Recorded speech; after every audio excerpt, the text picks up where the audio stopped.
Hi, everyone. I'm Sarah, and what I'm about to tell you might sound like something out of a psychological thriller, but I promise you, every single word of this is true. 6 months ago, my own family, my parents and my sister, didn't just kick me out of my house. They orchestrated an elaborate scheme to steal it from me, erase every trace of my existence, and then tried to gaslight me into believing I was the crazy one. But here's the thing that still gives me chills when I think about it. This wasn't some heat-of-the-moment family drama. This was a calculated, methodical plan that they'd been executing for months, maybe even years, right under my nose. And the worst part? I walked right into their trap with a homemade apple pie and my grandmother's best china. Let me take you back to that Sunday evening in March. Picture this. I'm standing in my kitchen, in the house I'd worked 3 jobs to afford, the house I'd saved every penny for since I was 22, and I'm putting the finishing touches on what I thought would be a celebration dinner. You see, I'd just gotten promoted to senior marketing director at my company, which came with a 35% salary increase. I was finally making 6 figures, finally proving to my family that their little Sarah wasn't the failure they'd always made me feel like I was. I spent the entire day preparing. I'm talking about getting up at 6 in the morning to start the pot roast, hand-rolling dinner rolls, making everything from scratch, because I wanted it to be perfect. I even drove 20 minutes out of town to get those fancy cloth napkins from Williams-Sonoma. You know, the ones that cost $12 each but make everything look like it belongs in a magazine. The dining room table was set with my grandmother's china, the same set my mother had always said would never be mine because I wasn't responsible enough. Well, guess what? Mom? I bought my own set at an estate sale for $800, and it was even more beautiful than Grandma's. Every plate was positioned exactly 2 inches from the edge of the table. I had those little place cards printed at FedEx office, each one carefully handwritten in my best calligraphy.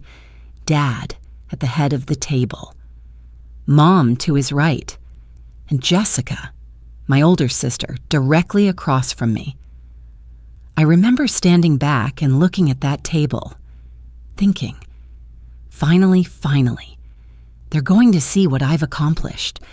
They're going to walk into this house and see that their daughter, the one they said would never amount to anything, has built something beautiful.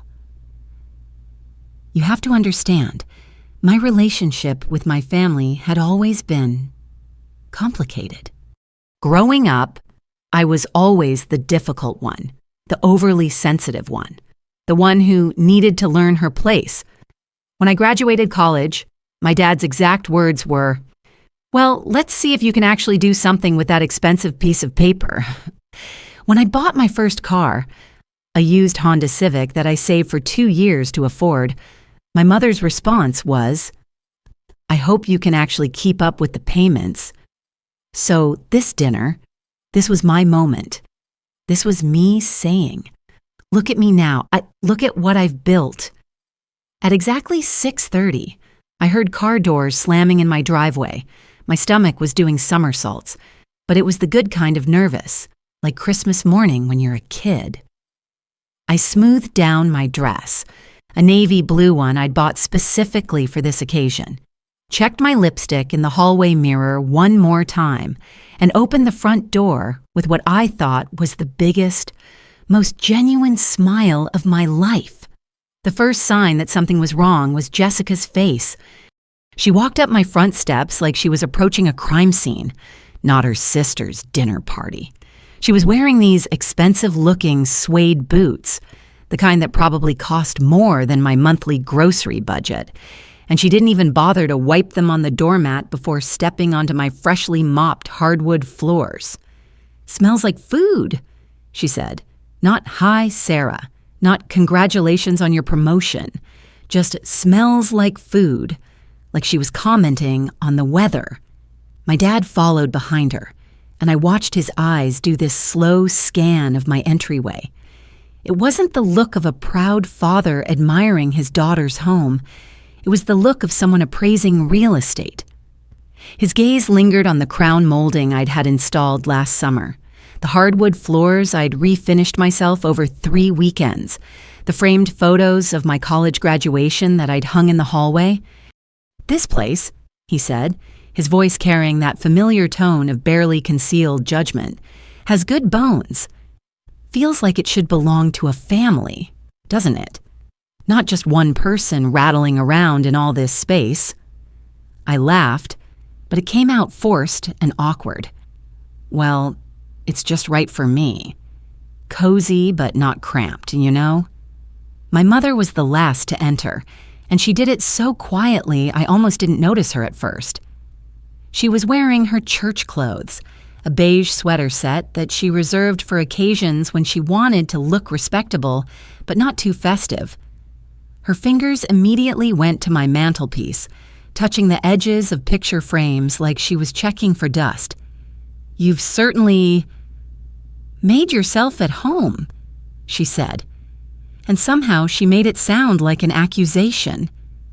We sat down to dinner, and that's when the interrogation began.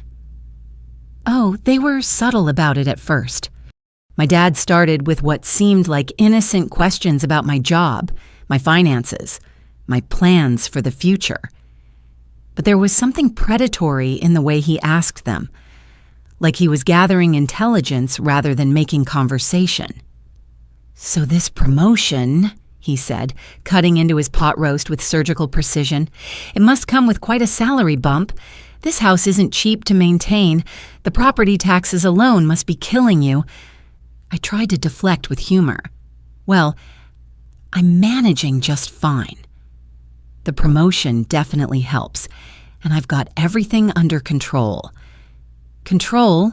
Jessica repeated, looking up from her phone for the first time since we'd sat down. "That's interesting, because from the outside, it looks like you're in over your head. This house is what, 2,500 square feet? For one person? Seems excessive." The word hung in the air like smoke. Excessive. Like my success was somehow inappropriate, somehow more than I deserved. My mother hadn't touched her food. She was just sitting there, checking her watch every few minutes like she had somewhere more important to be. Finally, she spoke up. "Everything's well prepared, dear." That was it. That was her review of the meal I'd spent 8 hours preparing. Everything's well prepared. Not, "This is delicious." Not, "Thank you for having us." Just a clinical assessment delivered with all the warmth of a restaurant critic. But the real nightmare began during dessert. I'd made an apple pie from scratch, Granny Smith apples that I'd peeled and sliced myself, a lattice crust that had taken me 45 minutes to weave perfectly. I was so proud of that pie. I served it with vanilla ice cream and fresh whipped cream, and I'm not ashamed to admit that I was practically glowing with pride as I set it down on the table. "Homemade crust, hand-cut apples," I announced, waiting for someone, anyone, to acknowledge the effort I'd put in. Instead, my dad just stared at me for a long moment. Then, he did something that I'll never forget as long as I live. He folded his napkin, not carelessly, but with deliberate, methodical precision, and set it down next to his untouched slice of pie. His eyes locked onto mine, and I saw something in his expression that made my blood run cold. "Sarah," he said, his voice carrying the same tone he'd used when I was 15, and he'd found out I'd been sneaking out to see boys. "We need to talk." The room went completely silent. Even Jessica put down her phone. "We've been discussing your situation," he continued, "and we think it's time for you to face some hard truths. This house is too much for you. The responsibility, the financial burden, the isolation. You're not equipped to handle this kind of lifestyle." I felt like I'd been slapped. "I'm sorry. What?" My mother finally spoke up, but she wouldn't look at me. Her eyes were fixed on her hands, folded in her lap like she was praying. "Sweetheart, you've done well for yourself, but sometimes we have to know our limitations. This house should be with family, real family, people who can appreciate it properly." "Real family," I repeated, my voice barely above a whisper. "What do you think I am?" Jessica leaned back in her chair, arms crossed, and for the first time all evening, she looked genuinely engaged in the conversation. "It's not personal. Sarah, it's practical. You're single, you work too much, you don't even entertain. What's the point of having all this space if you're not going to use it properly?" That's when my dad dropped the bomb that would change everything. "We've already talked to Ryan about renovation plans," he said matter-of-factly, like he was discussing the weather. "He's got some excellent ideas for opening up the kitchen, maybe adding a deck out back. This place has so much potential." "Ryan?" My dad's business partner's son, who'd been sniffing around family events for the past year, always talking about his real estate vision and his investment opportunities. The same Ryan who'd made several comments about how underutilized my neighborhood was, how houses like mine were wasted on single professionals. I stood up so fast that my chair scraped against the hardwood floor with a sound like nails on a chalkboard. You've been planning this while I was cooking dinner, while I was trying to celebrate with you, while I thought we were—" "Now don't get emotional," my mother interrupted, finally looking at me with those cold blue eyes that I'd inherited but never learned to use as weapons the way she had. "It's just a house, Sarah, just bricks and mortar. You can find a nice apartment, something more suitable for a single woman your age." That's when I noticed that Jessica wasn't at the table anymore. I don't know when she'd gotten up, but suddenly she was walking back into the dining room, and she was carrying something that made my entire world tilt on its axis. My suitcase, the green one I'd used to move to college 8 years earlier, the one that had been stored in my bedroom closet. "We took the liberty of packing some of your essentials," Jessica said, setting it down next to the table like it was a piece of furniture that belonged there. "Just to make the transition smoother. No need for dramatics or drawn-out goodbyes." I opened my mouth to speak, but no words came. It was like my voice had been surgically removed. I stood there, staring at that suitcase, trying to process what was happening. They hadn't just planned to take my house. They'd planned for this exact moment, this exact conversation. They'd packed my belongings while I was at work, while I was trusting them with keys I'd given them for emergencies. "I'm the legal owner," I finally managed to whisper. "My name is on the deed. I've been paying the mortgage for 2 years. My dad's smile was thin and sharp as a blade. "Legal ownership is more complicated than you think, sweetheart. There are ways to handle these things, ways to make sure everything works out for the best, for everyone." The threat was subtle but unmistakable, and in that moment, I realized that this wasn't just about a house. This was about power, about control, about putting me back in my place after I'd had the audacity to succeed beyond their expectations. I looked around that dining room, at the table I'd set so carefully, at the flowers I'd arranged, at the family I'd tried so hard to impress, and I realized that I was completely alone. But I wasn't broken. Not yet. I picked up my purse, my phone, and my car keys. I left the pie untouched on the table, left the dishes unwashed in the sink, left my grandmother's china sitting there like evidence of a crime that hadn't quite been committed yet. As I walked toward the door, I could hear them behind me, already discussing logistics like I wasn't even there anymore. Where to put their furniture, how to handle the utilities, whether to keep the current paint colors or start fresh. I set my house keys down on the hallway table, gently, quietly, like I was laying flowers on a grave. And then I walked out of my own home, carrying nothing but a suitcase I hadn't packed and a broken heart I didn't know how to fix. I sat in my car outside that gas station for what felt like hours, but was probably only 20 minutes. The fluorescent lights above were buzzing like angry wasps, casting this sickly yellow glow over everything. My hands were shaking so badly I could barely hold my phone, and I kept replaying that dinner over and over in my mind, trying to figure out where I'd missed the signs. That's when my phone rang. Unknown number.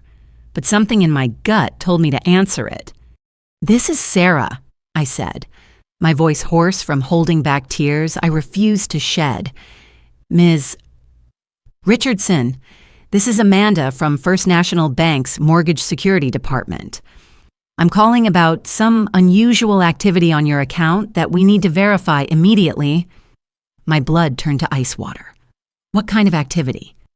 "We received a request earlier today to add 2 co-borrowers to your mortgage and transfer primary account management. The request came through our online portal, but the digital signatures don't match our records. And frankly, the whole thing raised red flags in our fraud detection system." I gripped the steering wheel so hard my knuckles went white. "I didn't authorize any changes. I haven't shared my account information with anyone." "That's exactly what we suspected. The request was submitted using your login credentials, but from an IP address we've never seen associated with your account before. Can you confirm that you did not authorize the addition of Michael Richardson and Patricia Richardson as co-borrowers?" Michael and Patricia, my parents' full names. They'd tried to forge their way onto my mortgage while I was at work, probably while I was putting the finishing touches on that cursed dinner party. "Those are my parents," I said slowly. "And no, I absolutely did not authorize this.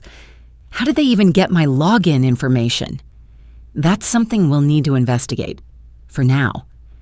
We've frozen all account changes and flagged this as potential fraud. Miss Richardson, I have to ask, is there any possibility that your family members had legitimate access to your banking information?"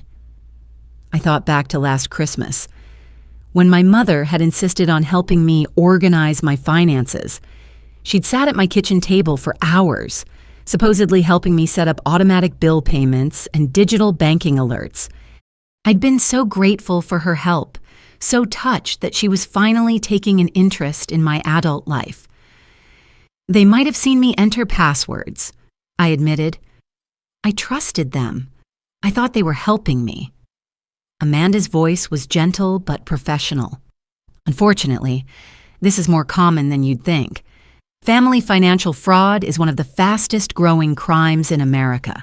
We're going to need you to come in tomorrow morning to file a formal report and secure your accounts." After I hung up, I just sat there in that parking lot, watching cars drive by on the highway. Normal people living normal lives, probably heading home to families who actually supported them instead of plotting to steal from them. But I wasn't going to be a victim. Not anymore. I drove to my best friend Maya's apartment, the one person in my life who'd never made me feel like I had to earn my place at the table. She took one look at my face when she opened the door and immediately pulled me inside. "What happened?" she asked, leading me to her couch and wrapping a blanket around my shoulders like I was in shock. I told her everything. The dinner, the suitcase, the bank call, all of it.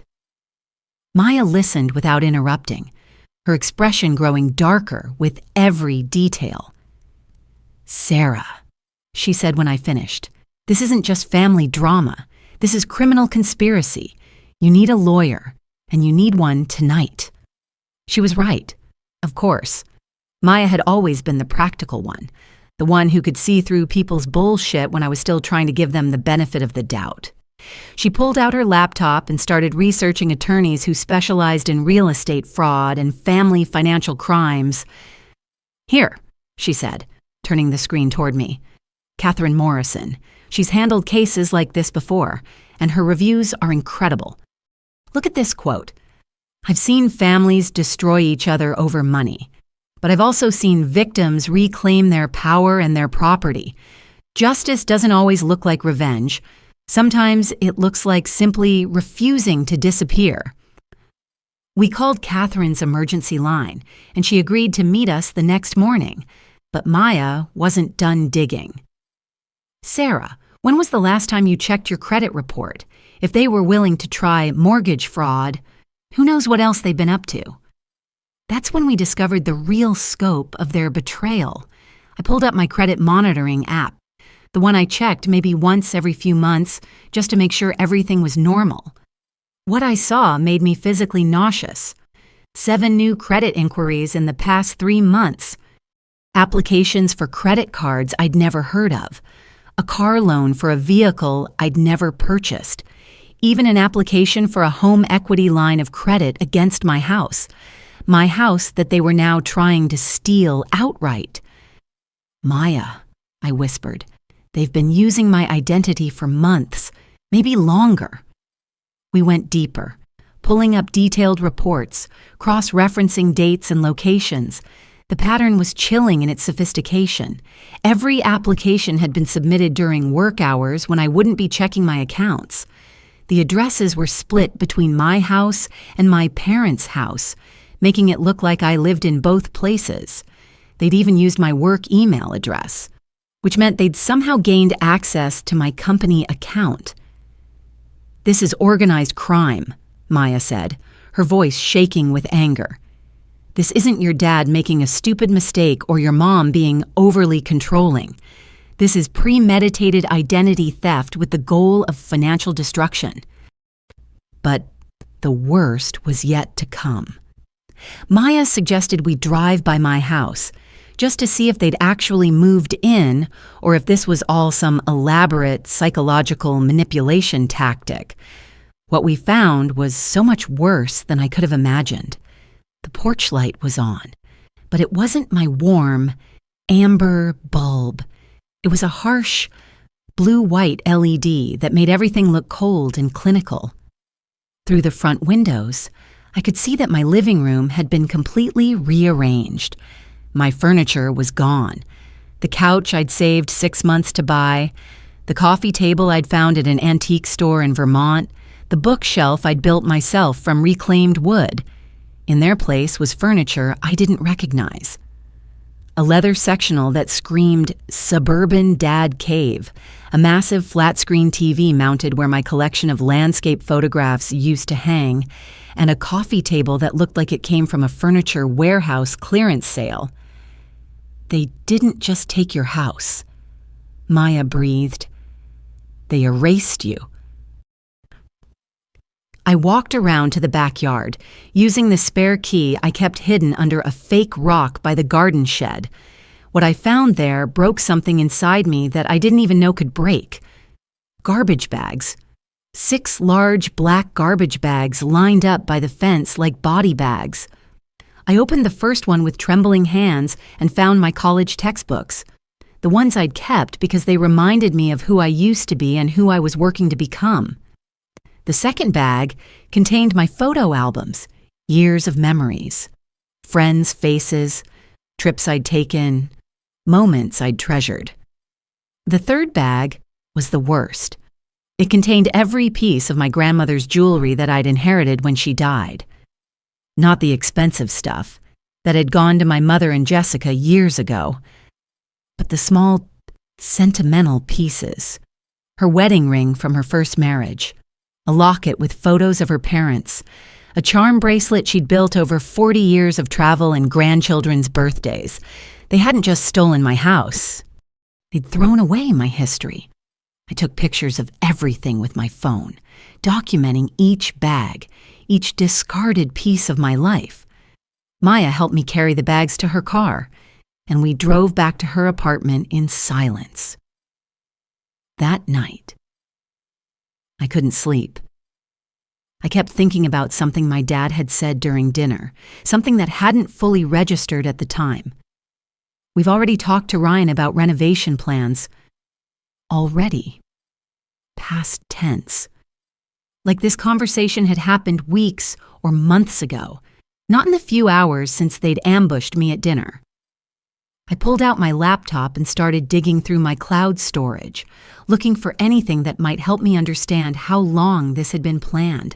What I found was a digital trail of my own surveillance that I'd never intended to create. See?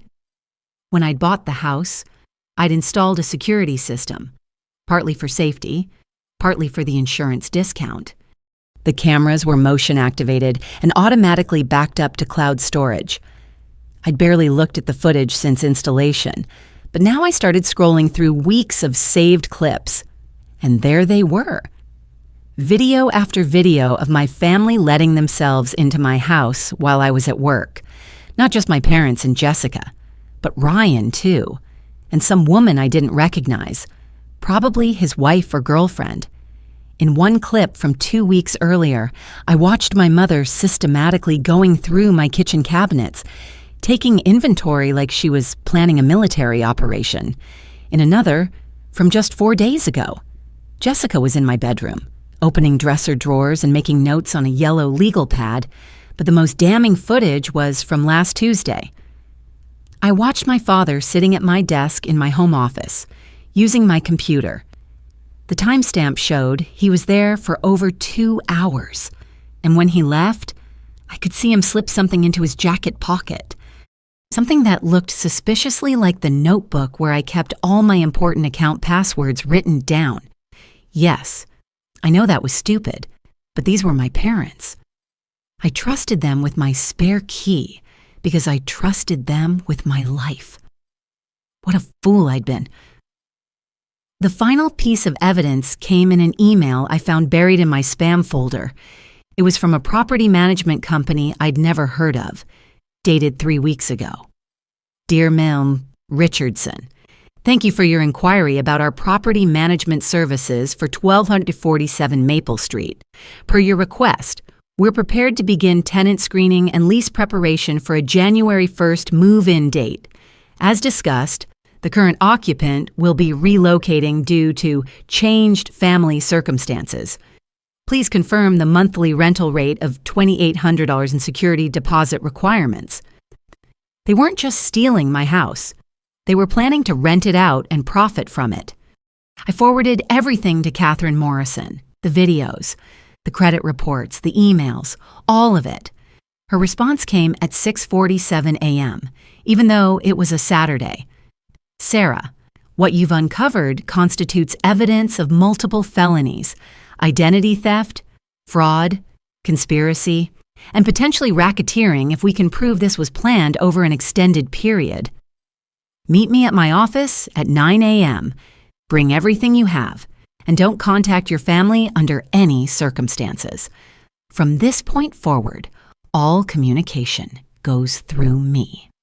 As I got dressed that morning, I looked at myself in Maya's bathroom mirror. The woman staring back at me looked exhausted and heartbroken, but there was something else there too. Something I hadn't seen in my own eyes for a long time. Determination. My family had underestimated me. They thought I was still the scared, insecure little girl who used to apologize for taking up space. They thought I'd quietly disappear, maybe cry a little, but ultimately accept their version of reality where I didn't deserve the life I'd built. They were wrong. I wasn't going to disappear. I wasn't going to be erased. And I sure as hell wasn't going to let them profit from destroying me. The war for my life was just beginning, and I intended to win. Catherine Morrison's law office was nothing like I expected. Instead of the intimidating mahogany and leather setup you see in movies, it was warm and approachable, soft lighting, comfortable chairs, and walls lined with thank you letters from clients whose lives she'd helped rebuild. But when Catherine herself walked in, I understood immediately why my family was about to have a very bad time. She was maybe 55, with silver hair pulled back in a no-nonsense bun and eyes that looked like they could see straight through to your soul. When she shook my hand, her grip was firm enough to crack walnuts. "Sarah," she said, settling behind her desk with a thick folder that already had my name on it. I've been practicing family financial fraud law for 23 years. I've seen parents steal their children's college funds, siblings forge inheritance documents, and spouses hide millions in offshore accounts. But what your family has done to you is particularly calculated and cruel. She opened the folder and spread out printed copies of everything I'd sent her. Screenshots, bank records, video stills, credit reports. It looked like evidence for a murder trial. The good news is that your case is ironclad. The digital footprints alone are enough to prosecute. The bad news is that your family clearly has experience with this type of fraud, which suggests you might not be their first victim. My stomach dropped. What do you mean? The sophistication of their operation, the coordinated identity theft, the property management setup, the systematic erasure of your belongings. This takes practice. People don't just wake up one day and execute a plan this complex without some kind of experience. She pulled out a legal pad and uncapped a pen that probably cost more than my car payment. We're going to file multiple actions simultaneously. First, an emergency restraining order to get them out of your house immediately. Second, a formal fraud report with both local police and federal authorities for the identity theft. Third, a civil lawsuit for damages that will include not just the property theft, but emotional distress, lost wages from the time you'll need to spend fixing this mess, and punitive damages to make sure they never try this again. How long will all of this take? I asked. Catherine's smile was sharp as a scalpel. If we do this right, your family will be out of your house by Friday. The criminal prosecution will take longer, but the civil case will move fast because the evidence is so overwhelming. She wasn't kidding about moving fast. By noon that same day, we were standing in the emergency courthouse filing paperwork that would change everything. The judge who reviewed our petition was a woman in her 60s who looked like she'd seen every possible variation of human awfulness and had long since run out of patience for it. Ms. Morrison, she said after reading through our filing, this is one of the most well-documented cases of family fraud I've seen in 30 years on the bench. The video evidence alone is damning, but combined with the financial records... She shook her head. Emergency restraining order granted. The defendants have 72 hours to vacate the property and surrender all keys, access codes, and any property belonging to the plaintiff. 72 hours. After months of planning and weeks of execution, my family had exactly 3 days to undo their crime and get out of my life, but they weren't going down without a fight. The first retaliation came that evening. I was staying at Maya's apartment, trying to process everything that had happened in the past 48 hours, when my phone started ringing.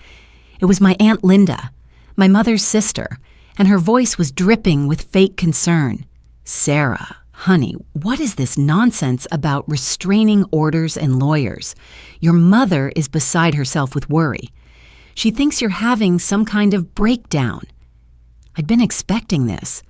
Catherine had warned me that they'd try to control the narrative, make me look unstable or vindictive. Aunt Linda, did my mother happen to mention that she and Dad tried to forge their names onto my mortgage, or that they've been using my identity to open credit accounts? Oh, sweetheart, that's just family looking out for family. You know your parents only want what's best for you. Maybe you're misunderstanding their intentions. I have video footage of them going through my house when I wasn't there. I have bank records showing attempted fraud. There's no misunderstanding here. The line went quiet for a long moment. Then Linda's tone shifted from fake sweetness to cold steel. Sarah, you're making a terrible mistake. Family is forever. Lawyers and restraining orders are temporary. Think very carefully about whether you want to burn these bridges. The bridges were already burned, I said. I'm just making sure everyone can see the flames." I hung up, but the calls kept coming. Cousin Mark, who I hadn't spoken to in 3 years, suddenly concerned about family unity. My father's business partner, wondering if there was some way to resolve this privately. Even my old high school friend Jennifer, who I later found out had been contacted by Jessica and fed a completely fabricated story about my mental health struggles and financial irresponsibility. They were trying to isolate me, make me seem crazy, turn my support system against me. It was psychological warfare, and they were good at it, but they made one crucial mistake. They underestimated Catherine Morrison. On Tuesday morning, Catherine called me with news that made my heart race. "Sarah, we just received some very interesting information. It turns out your family's real estate schemes go back a lot further than we thought." She'd hired a private investigator to dig deeper into my family's financial history. What he found was a pattern of property manipulation dating back nearly a decade. Your grandmother's house? The one your parents inherited when she died 5 years ago? It was supposed to be divided equally between your mother and her 2 siblings, according to the will. But somehow, your parents ended up with sole ownership, and your aunt and uncle received cash settlements that were about 30% less than the property was worth. I remembered that time period. There had been family drama around Grandma's funeral, lots of hushed conversations and hurt feelings that no one would explain to me. My aunt and uncle had stopped coming to family gatherings shortly after, and when I asked why, my mother said it was because they were jealous and causing problems. "There's more," Catherine continued. "Remember your cousin David, your father's nephew, the one who supposedly sold his share of the family cabin to your dad for sentimental reasons?" I remembered David, though I hadn't seen him in years. He'd always been the black sheep of the family, struggling with addiction and never quite getting his life together. Yeah, he needed money for rehab or something. He needed money for rehab, but he never got it. The property transfer documents show that your father paid him $8,000 for a cabin that was appraised at $65,000. David signed over the deed while he was in withdrawal, desperate for cash and probably not capable of understanding what he was agreeing to. My hands started shaking. Oh my God, how many people have they done this to? "We're still investigating, but it looks like your family has been running property scams for years. You're just the latest target, and probably the most lucrative one since you actually have good credit and a stable income they could exploit." This wasn't just about my house anymore. This was about a pattern of predatory behavior that had probably destroyed multiple lives. And I was the one person who had the resources and documentation to stop them. That afternoon, Catherine filed an expanded lawsuit that included fraud charges related to my grandmother's estate and David's cabin. She also contacted the district attorney's office to discuss potential criminal charges. But the real turning point came Wednesday evening when I received a text from a number I didn't recognize. "Check your email. You need to see this. A friend." The email contained a single audio file with no explanation. I almost deleted it, thinking it was spam, but something made me click play. What I heard next changed everything. It was a recording of a phone conversation between my father and Ryan, the business partner's son who'd been planning renovations for my house. The quality was a little fuzzy, like it had been recorded through a speakerphone, but the voices were unmistakably clear. "Phase 1 is complete," my father was saying. "She's out of the house, and we've changed all the locks. The property management company is ready to start showing it to potential tenants next week." "What about the legal issues?" Ryan asked. "She's not just going to disappear quietly, is she?" My father laughed, actually laughed. "Sarah's always been weak. She'll cry, maybe hire some local lawyer to send threatening letters. but she doesn't have the backbone for a real fight. Besides, by the time any legal action gains traction, we'll have legitimate tenants in there paying us rent. Possession is 9/10 of the law. And if she does fight, then we play the mental health card. Poor Sarah, unable to handle adult responsibilities, making false accusations against the family that's only trying to help her. We've got years of documentation showing her instability, the job changes, the failed relationships, the social isolation. It won't be hard to paint her as delusional. The recording continued for another 5 minutes, with them discussing how to transfer the property title, how to handle my belongings. Apparently, everything was going to be donated to Goodwill, and how to split the rental income. But the most chilling part came at the end. "This worked so well with my brother's kid," my father said. "David never even realized what hit him until it was too late, and my mother-in-law's house was even easier. The old woman was so confused by the end. She probably would have signed anything we put in front of her." Ryan laughed. "Maybe we should go into business together. There are a lot of vulnerable people out there who could use our help managing their assets." When the recording ended, I sat in Maya's living room staring at my phone, feeling like I'd just witnessed a confession to multiple crimes. This wasn't just about my house. My family were career criminals who specialized in stealing from their own relatives. I immediately forwarded the recording to Catherine, and who's called me back within minutes. "Sarah, this is the smoking gun we needed. This recording is admissible evidence of conspiracy, and it directly contradicts any claim they might make about trying to help you. More importantly, it suggests they've committed similar crimes against other family members." "What happens now?" "Now we destroy them," Catherine said, and I could hear the satisfaction in her voice. "I'm filing for an emergency hearing tomorrow morning. By tomorrow afternoon, not only will they be out of your house, but they'll be facing felony charges. And if they've really been running these scams for years, the FBI might want to have a conversation with them about interstate fraud." That night, I didn't sleep at all. I kept thinking about David, about my grandmother, about how many other people might have been victimized by my family's help needs. I thought about all the times my parents had criticized my life choices, made me feel small and incompetent, convinced me I needed their guidance to survive.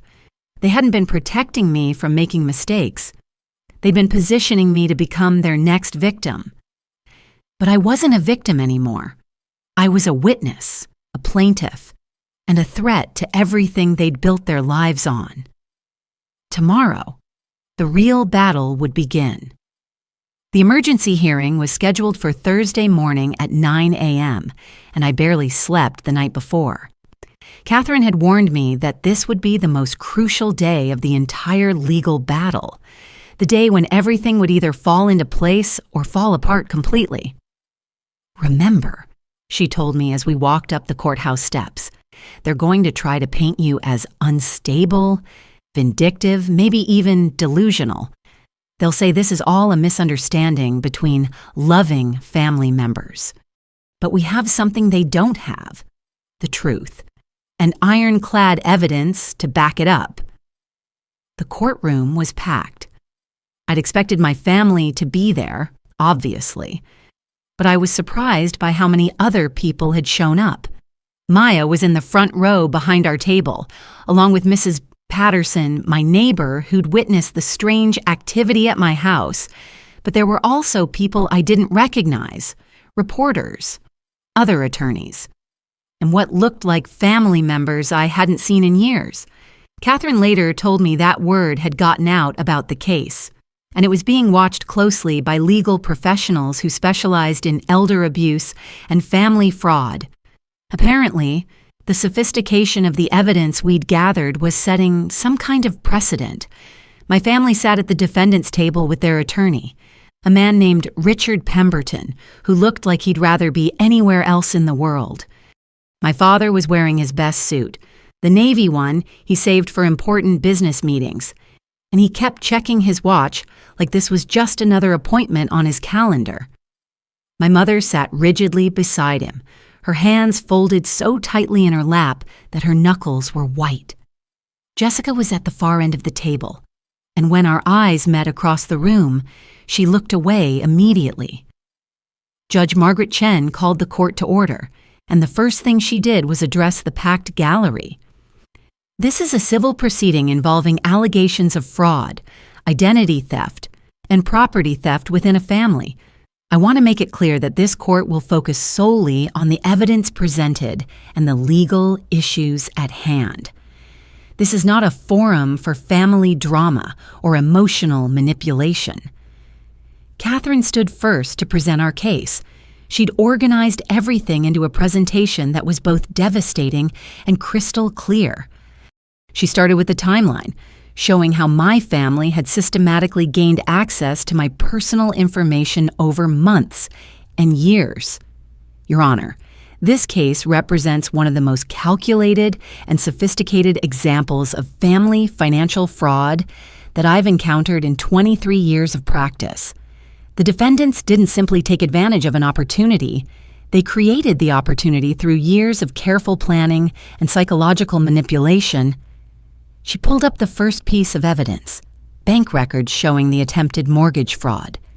On March 15th, while the plaintiff was at work preparing for a family dinner she was hosting that evening, the defendants attempted to add themselves as co-borrowers to her mortgage using stolen login credentials. The judge reviewed the documents, her expression growing more serious with each page. Ms. Morrison, these appear to be clear attempts at financial fraud. What was the defendant's response when the bank flagged these transactions? They made no attempt to contact the plaintiff or explain their actions. Your Honor, instead, they proceeded with their plan to physically take possession of the property. Catherine then presented the video evidence. Watching those security camera clips in open court was surreal. Seeing my own family methodically going through my house, removing my belongings, replacing my furniture, all while I was at work trusting them with my spare key for emergencies. The most damaging clip was the one of my father at my computer. Catherine had enhanced the video quality, and you could clearly see him copying information from my password notebook and transferring files to a USB drive. Your Honor, this video was taken 4 days before the family dinner, where the defendants informed the plaintiff that she was being evicted from her own home. This was not a spontaneous decision.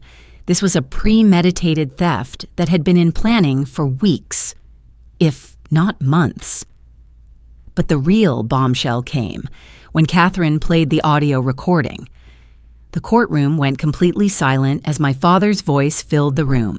Phase 1 is complete. She's out of the house, and we've changed all the locks. The property management company is ready to start showing it to potential tenants next week. I watched my family's faces as their own words condemned them. My father's jaw tightened, but his expression remained carefully neutral. My mother looked like she was going to be sick. Jessica actually closed her eyes, like she couldn't bear to hear it. When Ryan's voice came through the speakers asking about the legal issues, and my father responded by calling me weak and discussing how to play the mental health card, I saw several people in the gallery shake their heads in disgust, but the most damaging part was yet to come. This worked so well with my brother's kid. My father's recorded voice continued. David never even realized what hit him until it was too late. Catherine paused the recording and addressed the court. Your Honor, this statement refers to another victim of the defendant's fraud, the plaintiff's cousin, David Richardson, who was manipulated into selling valuable family property for a fraction of its worth, while he was struggling with addiction and vulnerable to exploitation. She pulled out another set of documents. We've since located Mr. David Richardson, and he has provided testimony about how the defendants systematically took advantage of his vulnerable state to steal property worth approximately $60,000.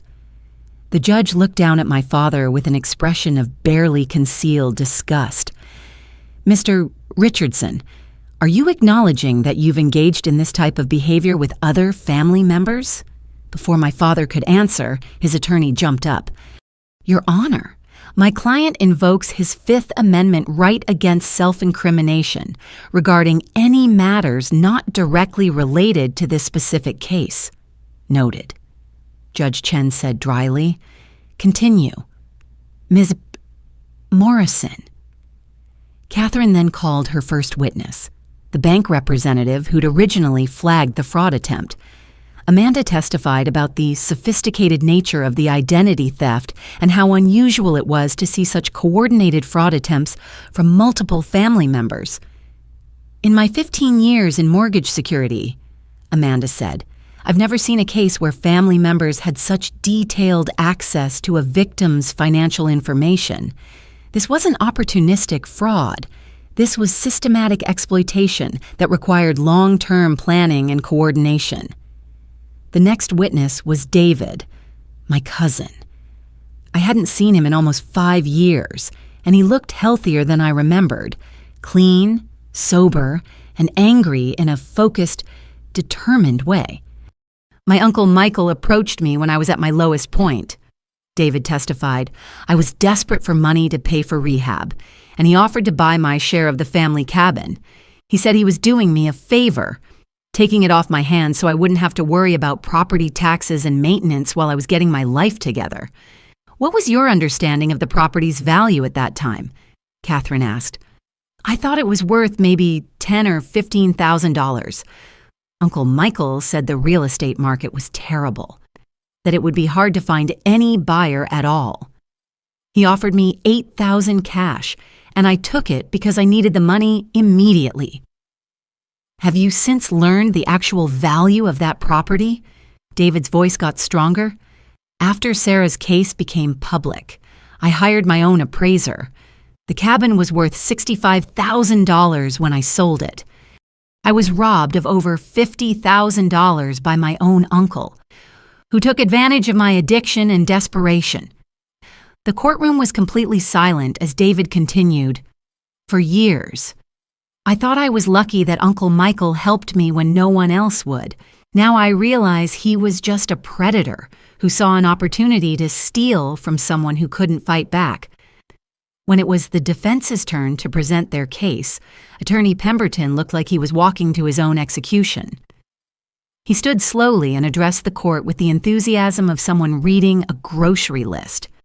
Your Honor, my clients acknowledge that their methods were unconventional.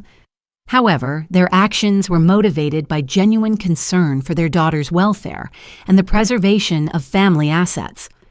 Then he tried to argue that my family had been protecting me from financial decisions I wasn't equipped to handle, that the house was too much responsibility for a single woman, and that their actions were within the normal bounds of family financial planning. Judge Chen interrupted him mid-sentence. Counselor, are you seriously arguing that identity theft and property fraud are normal family financial planning? Your Honor, there was no intent to permanently deprive. Stop right there, the judge said sharply. I've heard enough. The evidence in this case is overwhelming and frankly shocking. The defendants engaged in a systematic campaign of fraud, theft, and psychological manipulation against their own daughter. They violated state and federal laws, breached the most basic bonds of family trust, and attempted to steal property worth hundreds of thousands of dollars. She turned to look directly at my family. Mr.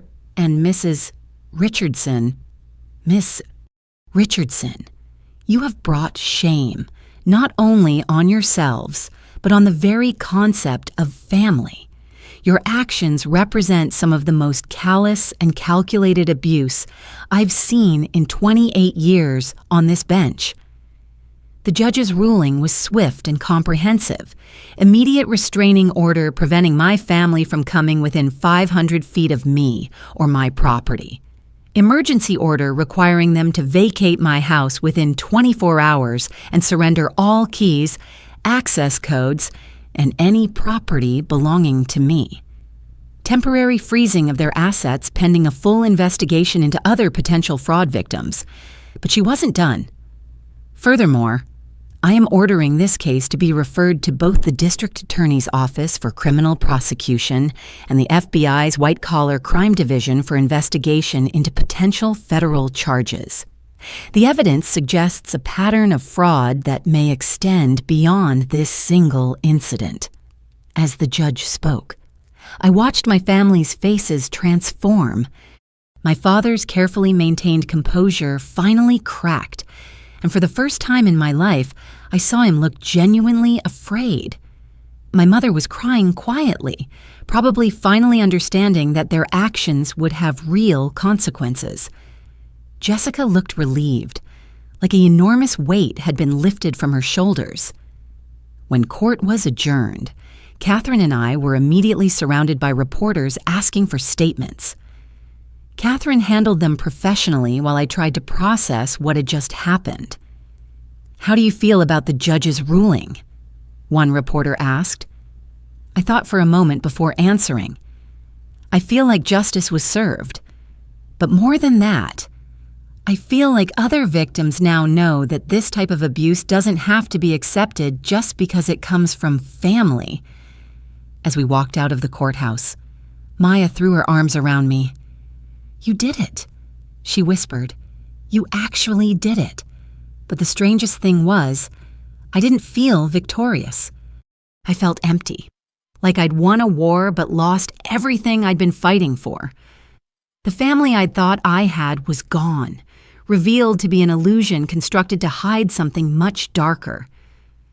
"What happens now?" I asked Catherine as we stood on the courthouse steps. "Now you get your life back," she said, "and they face the consequences of their choices?" That afternoon, I watched from across the street as sheriff's deputies supervised my family's removal from my house. They carried out boxes and suitcases, loading them into a moving truck with the efficiency of people who'd done this many times before. My father directed the loading like he was conducting a business operation, still trying to maintain control even in defeat.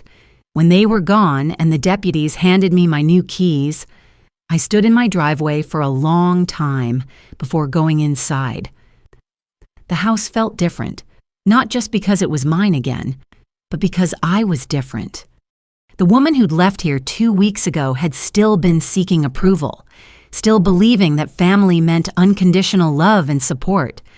The woman going back inside knew better, but she was also stronger, clearer about who she was and what she would and wouldn't accept from the people in her life.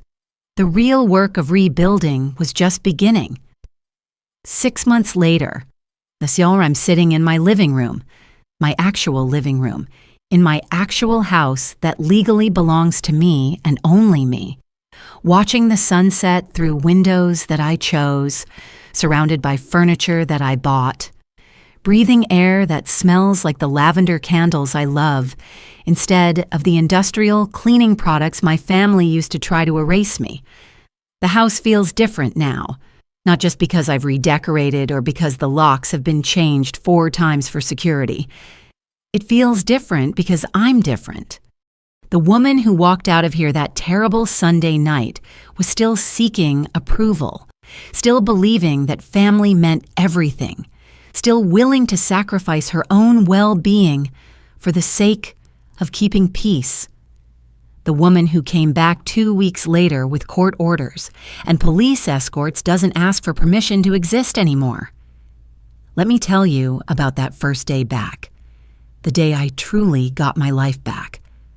Walking through my front door with those new keys felt like entering a crime scene. Everything was exactly as I'd left it that Sunday night, but it felt haunted by what had happened since. The dining room table was still set with my grandmother's china, though Maya had obviously cleaned up the spoiled food weeks earlier. Even my slice of apple pie was still on the counter, now covered in a film that looked like archaeological evidence of a life interrupted. I stood in that dining room and cried for the first time since this whole nightmare began. Not tears of sadness or anger, but tears of grief. Grief for the family I'd thought I had, for the relationships I'd believed were real, for the version of myself who still thought blood meant something more than shared DNA. Maya found me there an hour later, sitting on the floor surrounded by legal documents and tissues. And she did what she'd been doing for months. She sat down beside me and waited until I was ready to talk. "I won," I said finally. "You did.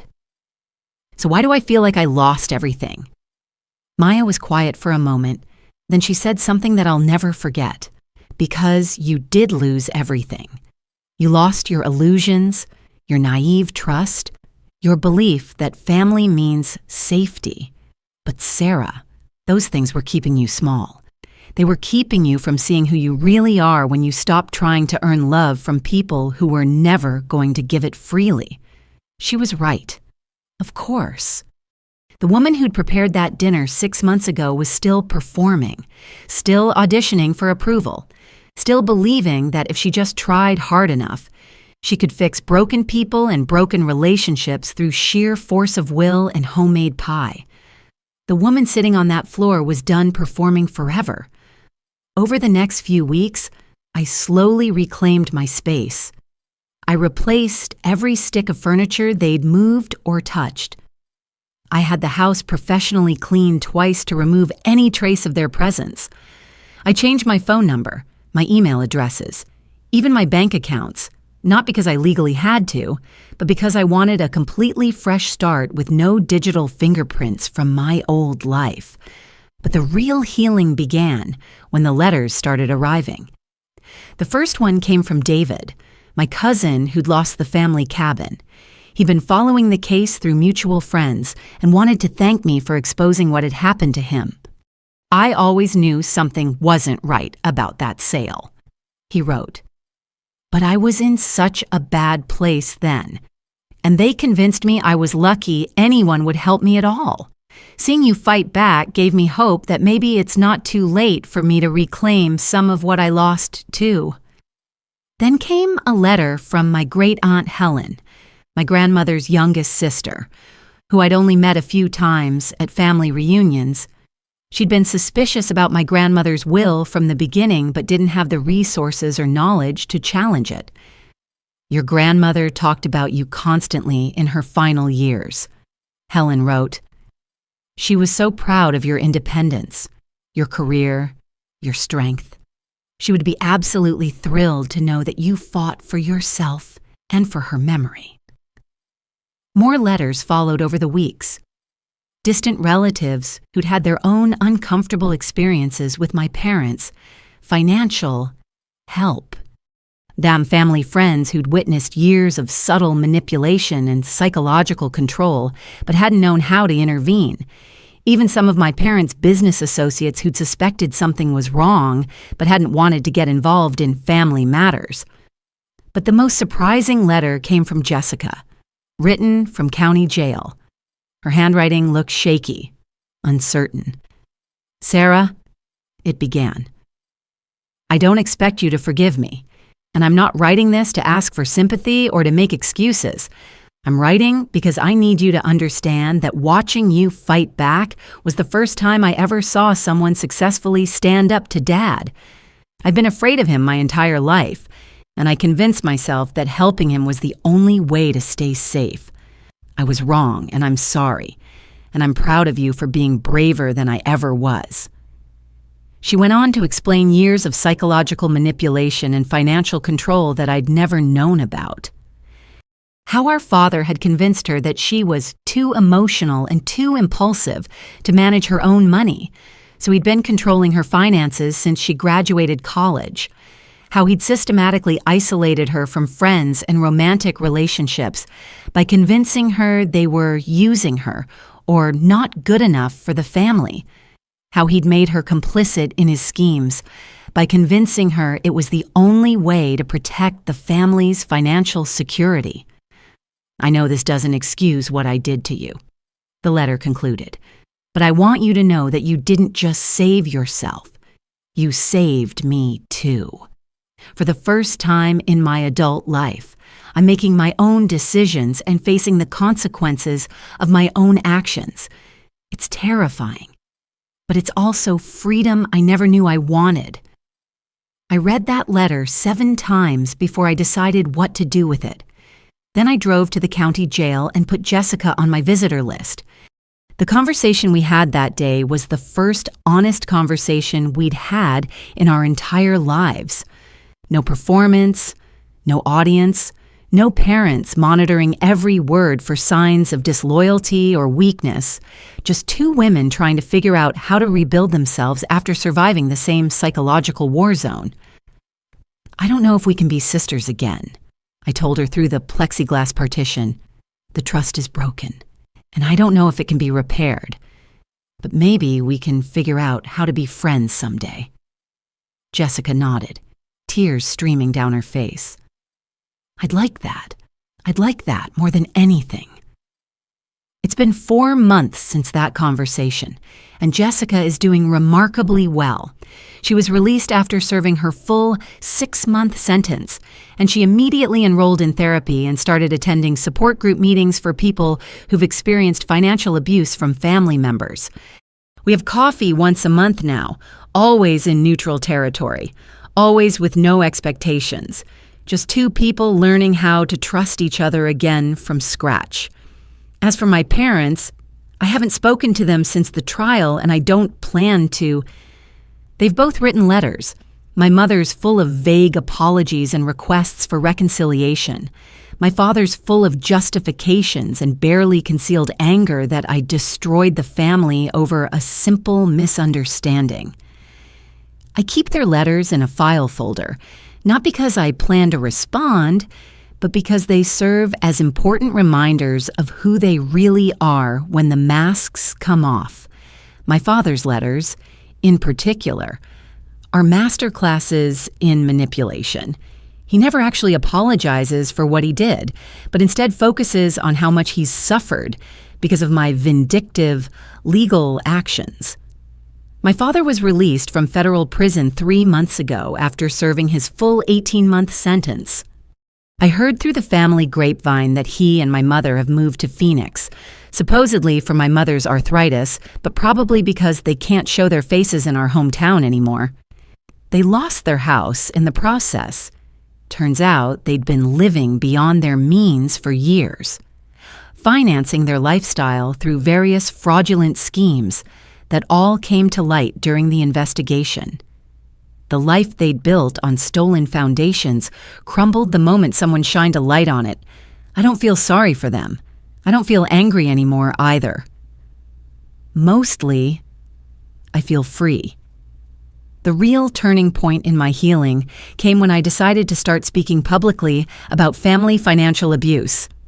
Catherine had been getting calls from other attorneys who were handling similar cases, and she suggested that I might want to share my story to help other victims recognize what was happening to them. My first speaking engagement was at a community center downtown, talking to a support group for elder abuse survivors. I was nervous as hell, but when I looked out at those faces, people who'd been betrayed by children, siblings, caregivers, people they'd trusted with their lives, I found my voice. I want you to know that what happened to you wasn't your fault, I told them. These people are predators who specialize in exploiting love and trust. They're very, very good at what they do. And the fact that they succeeded in hurting you doesn't mean you were stupid or weak. It means they were skilled criminals who happened to share your DNA or your dinner table. The response was overwhelming. After my talk, I was surrounded by people sharing their own stories, thanking me for putting words to experiences they'd never been able to articulate. Several people asked if I'd be willing to speak to their own support groups, their churches, their community organizations. Within 3 months, I was speaking twice a week at different venues around the state. Catherine started referring clients to attend my talks, and I began working informally with other attorneys to help their clients understand the emotional and psychological aspects of family financial abuse. But the most rewarding part has been the email correspondence with other survivors. Every week, I get messages from people who've heard my story and recognize themselves in it. Adult children whose parents destroyed their credit. Elderly people whose families have manipulated them into signing over property. Siblings who've been systematically excluded from inheritances they were legally entitled to. The thing that breaks my heart is how many of these emails start the same way. I don't know if this counts as abuse because they're family and they said they were trying to help me. Yes, it counts. It absolutely counts. Love doesn't require you to accept destruction, and family doesn't mean you have to smile while people tear your life apart. Last month, I took the biggest step yet in my new life. I bought a second property, a small cabin in the mountains about 2 hours from here, nestled in tall pines with a view of a lake that changes color with the seasons. I'm financing it entirely on my own, with credit that I've rebuilt and income that I've earned. And my name is the only name on the deed. The cabin serves multiple purposes. It's my weekend retreat, a place where I can write and think and breathe air that nobody has ever tried to steal from me. But it's also going to become something bigger. I'm working with a nonprofit organization to create a temporary housing program for people who are escaping family financial abuse. Sometimes victims need a safe place to stay while they rebuild their credit, find new housing, or wait for legal proceedings to resolve. The first guest will be David, my cousin, who's finally ready to file his own lawsuit to recover some of what was stolen from him. He's been sober for 8 months now and has a job at a nonprofit that helps other addiction survivors navigate legal and financial challenges. He'll stay at the cabin while he works with Catherine to build his case. It's funny, he told me during his last visit. Uncle Michael always said I was the family failure, the one who couldn't get his life together. Turns out I was just the first one brave enough to get away from him. As I write this, I'm sitting on the deck of that cabin, watching the sun set over the lake. The air is crisp and clean, and the only sounds are wind through the pine trees and the occasional call of a loon.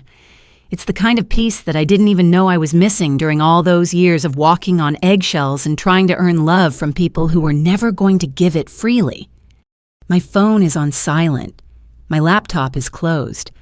And for the first time in my adult life, I'm not worried about what anyone thinks of me or whether I'm living up to someone else's expectations. This is what freedom feels like.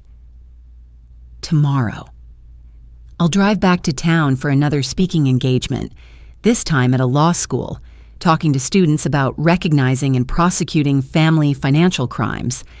Next week, I have 3 more talks scheduled, plus a consultation with a documentary filmmaker who wants to include my story in a project about family abuse. I never set out to become an activist or a public speaker. I just wanted my house back. But sometimes, when you fight for yourself, you end up fighting for everyone who couldn't find their own voice yet. If you're listening to this and recognizing yourself in my story, I want you to know something. You deserve better. You deserve honesty from the people who claim to love you. You deserve to build something beautiful without having to defend your right to keep it. You deserve to exist in your own life without constantly auditioning for the approval of people who will never be satisfied. And if you're in a situation like mine was, remember this: document everything. Save emails, record conversations if it's legal in your state, take pictures, keep records, trust your instincts when something feels wrong, find people who believe you, get legal help as early as possible. Most importantly, remember that choosing yourself isn't selfish, it's survival. And sometimes, the bravest thing you can do is refuse to keep playing a game where you're guaranteed to lose. I've kept one memento from that terrible dinner 6 months ago, my grandmother's china. I had it professionally restored and cleaned, and now it's displayed in a cabinet in my dining room, not as a reminder of what was stolen from me, but as a celebration of what I reclaimed. Every time I look at it, I remember that I come from a line of strong women who knew how to build something beautiful, even when the people who should have protected them tried to tear it down. My name is Sarah Richardson. 6 months ago, my family tried to steal my house, my identity, and my future. They failed because I refused to disappear, refused to be smaller, refused to accept their version of reality where I didn't deserve the life I'd built. The house is quiet now as I finish writing this story, but it's a peaceful quiet, not the tense silence of walking on eggshells or the hollow echo of trying to fill an emptiness that can never be filled. It's the quiet of a life reclaimed, a story rewritten, a future that belongs entirely to me. And that, my friends, is worth fighting for.